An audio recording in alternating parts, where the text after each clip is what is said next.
Hello bachcho, let's read this question.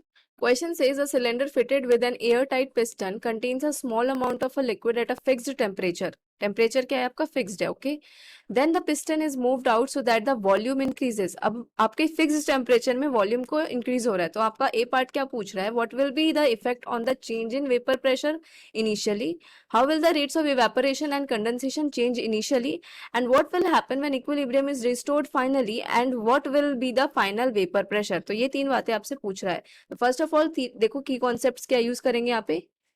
की concepts, पहली बात तो अगर आपका वॉल्यूम इंक्रीज कर रहा है तो वॉल्यूम जो होता है वो at constant temperature directly proportional होता है आपका किसके, प्रेशर के. PV is equals to n R T. अगर यहाँ पे देखो PV is equals to n R T, आपका क्या है टेम्परेचर कांस्टेंट है, ये भी कांस्टेंट होता है तो पीवी पी क्या हो जाएगा n R T by V. Sorry, तो अगर आपका वॉल्यूम जो है और प्रेशर है वो इनवर्सली प्रोपोर्शनल है, सॉरी माय मिस्टेक, मैंने गलती से क्या बोल दिया था, डायरेक्टली प्रोपोर्शनल बोल दिया था ना, नहीं ये आपका इनवर्सली प्रोपोर्शनल होगा. तो अगर वॉल्यूम इंक्रीज कर रहा है तो मतलब प्रेशर डिक्रीज करेगा. प्रेशर डिक्रीज करने का मतलब है आपका vapour pressure will also decrease.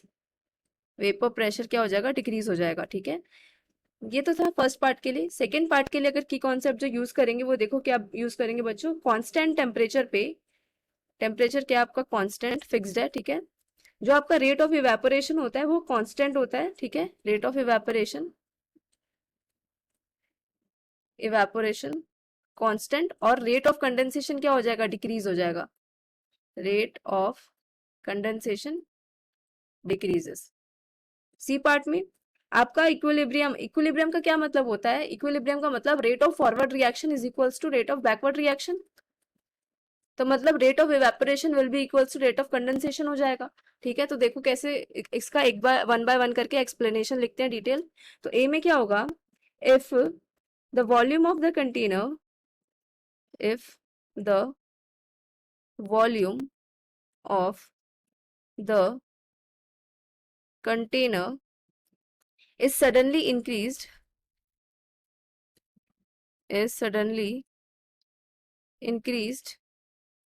then the vapor pressure would decrease initially. then the vapor pressure को मैं VP से लिख रही हूँ, vapor pressure would decrease को मैं ये डाउनवर्ड डायरेक्शन वाला एरो से बना रही हूँ. ठीक है, would decrease initially, कंफ्यूज नहीं होना यहाँ पे. Therefore, same amount of vapor is distributed in large volume. Therefore, what will happen? Same amount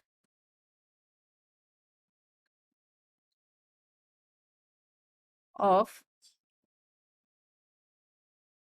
vapor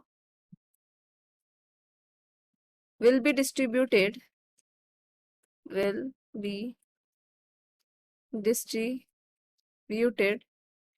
in a larger volume, in a larger volume. Okay, B part देखो. B part में अगर temperature constant है तो rate of evaporation क्या हो जाएगा, constant हो जाएगा. रेट ऑफ इवेपोरेशन आपका constant and rate of condensation will decrease. Rate of condensation will decrease at temperature constant condition. Okay, C में देखो, when the equilibrium is restored, when the equilibrium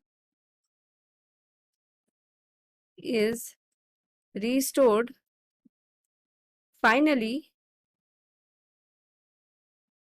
the rate of evaporation will be equals to rate of condensation. ठीक है, short form में लिख रही हूँ मैं, rate of evaporation will be equals to rate of condensation. And the final vapour pressure जो होगा, final vapour pressure जिसको वीपी से मैंने रिप्रेजेंट किया था, will be equals to the original vapour pressure.